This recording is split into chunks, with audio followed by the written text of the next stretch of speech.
Welcome to Cutler Legal Basic Law. Today we're going to talk about answers. That's answers to complaints. And I'm going to try to go through what an answer is, what goes in an answer, and generally the procedures and mechanisms associated with an answer. First question, what is an answer? An answer is a response to a complaint. When your party is served with a complaint, which is the accusations of some kind of wrongdoing, and in this case we're talking about civil wrongdoing, a theft, misappropriation, a breach of contract, it is the other party's initial response to that complaint, which we call an answer. In drafting the answer, the first thing is there anything in particular that I have to put in the answer? And the answer to that is yes. On the first page at the top, you have to put the name of the court, the name of the case number, the name of the parties, and the heading answer.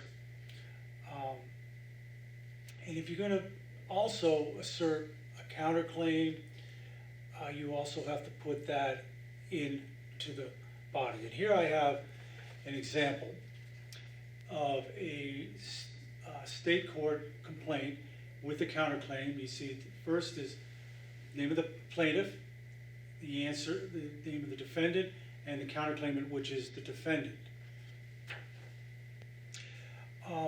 In many lower court cases, you do not have to go through and answer each of the allegations of the complaint.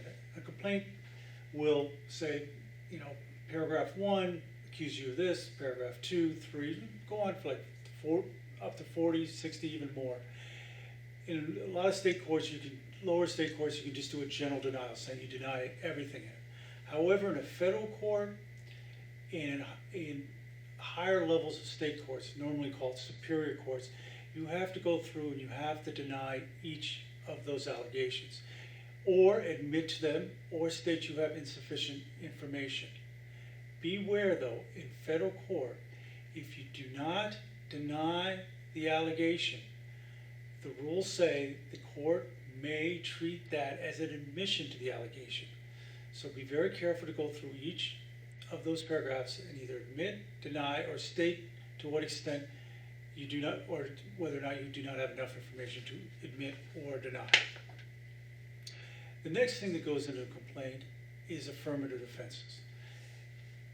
Those are specific defenses such as statute of limitations, statute of frauds, which means the document has to be in writing, perhaps arguing that the other party's in breach, so therefore you're relieved of the breach, or the other person committed a fraud, or some kind of equitable defense such as unclean hands, which doesn't mean your hands are dirty, but it means that when the plaintiff engaged in whatever led up to the lawsuit, they acted poorly. They contributed to the problem. They are at fault. Those are what are called affirmative defenses, and they require the defendant to plead as though he is a plaintiff and set forth a little bit of the reasoning behind the affirmative defense, what that affirmative defense is based upon. And in the law, we say they have to be actively pled, and if you don't plead them, they are waived. So often you'll see at the end of an answer many affirmative defenses because people throw them in, maybe not sure that they work or not, but to ensure that they have them so they're not waived. The next thing that can go in an answer is a counterclaim, and that's essentially, or a cross-claim. The counter or cross-claim, those are the defendant's complaint against either the plaintiff, so the plaintiff sues the defendant counter sues the plaintiff, and that's the counterclaim. And that's just like a complaint, and we've talked about complaints. Or a cross-claim is the same thing, it's a complaint, but not against the plaintiff, but against the third party, another party that you may claim is responsible or should be brought into this lawsuit for some reason. And again, you plead that just like a complaint. Finally, at the bottom, you have to do a proof of service. And this is on all pleadings. And it says that you have provided a copy of that answer to all the parties. So if the plaintiff has sued you, you need to send them a copy of the answer, and you need to sign that proof of service there that you sent them the answer. When you finish writing the answer, and whether you have the counterclaims included, cross-claims, affirmative defenses, you need to, one, file it with the court so the court knows, we got the answer on file, you filed it, and two, you have to send it to the plaintiff.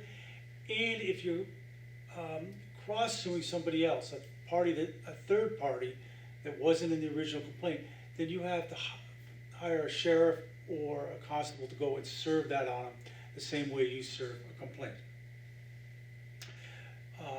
Do I have a certain amount of time in which to answer? Yes. Normally it's 20 to 30 days. Each court is a little bit different. Please look up the court rules in your jurisdiction. If it's a state court, it's the state rules. If it's a federal court, it's the federal rules. Also, it doesn't hurt calling up the attorney that served the complaint and say, hey, what does your record say? When do you have records for when it was served and when the answer's due?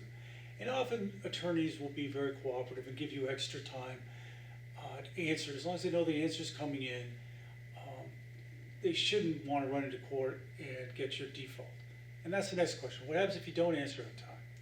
If you don't answer and the other attorney isn't expecting the answer, or has demanded you answer on time and you don't, then he or she can go to court and get what's called a default.